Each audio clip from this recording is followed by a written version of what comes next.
this video, we're going to take a look at how to take controls that are on a form or also on a report, how to access those controls in your VBA form class module or report class module, and then access the properties to change them at runtime. So here I am in the my products form. I'm going to take a look at the units in stock loss focus event. Let's say I want to check, is the value in here less than 0? Then let's say I want to change the background color to red so that the user notices that there's a problem. Now there are other techniques in Access that you can use to validate if a field has less than 0, for example, such as setting a validation rule in the table properties. But this is just an example of how to access controls in VBA. Okay, so here I am in my units in stock loss focus event. I'm going to do an if statement. What I need to do is I need to access the content of that field.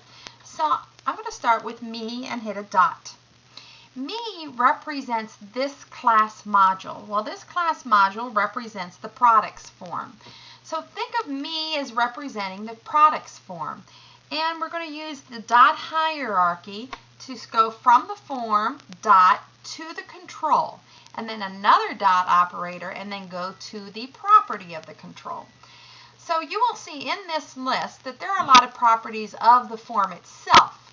So are you going to allow, so there's an event after update. Are you going to allow additions to this form, for example? Or are you going to allow deletions to this form? Or are you going to allow this form to be bookmarked? But there's also controls. So if I do, let's see, units. So if I do UNIT, you will see unit price. And you'll see units in stock. And you will see units on order. Back to the form, well, that's these 3 fields right here. Actually, it's these 3, not the label. Okay, so let's see if there's something called reorder level. So let me backspace and do a dot operator and type reorder, and there's reorder level. In the label, you'll notice we'll have the string label concatenated to the control name. Okay, so we want to go to units in stock. And that's the entire control. An entire control has lots of properties. I want to access a certain property. These items that you see here are properties of a text box control. When you were in the property sheet, if you look through these, you should see most of these controls in that property sheet. The value is the value being held in the text box.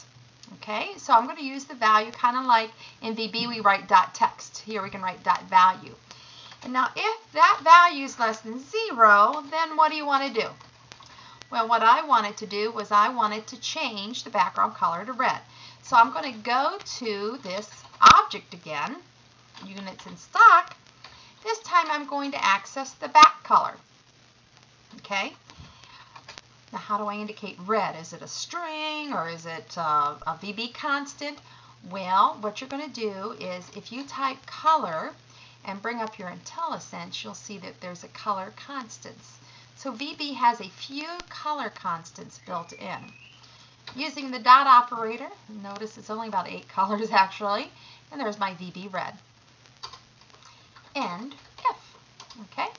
So there's my code. I hope you understand how to access now an object on a form and access the property of a form.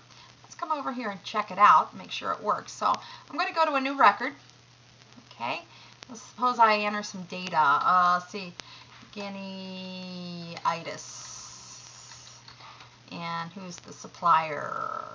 Bigfoot Breweries. It's a meat, yuck, 54 pounds. $30, and we've got -8 in stock.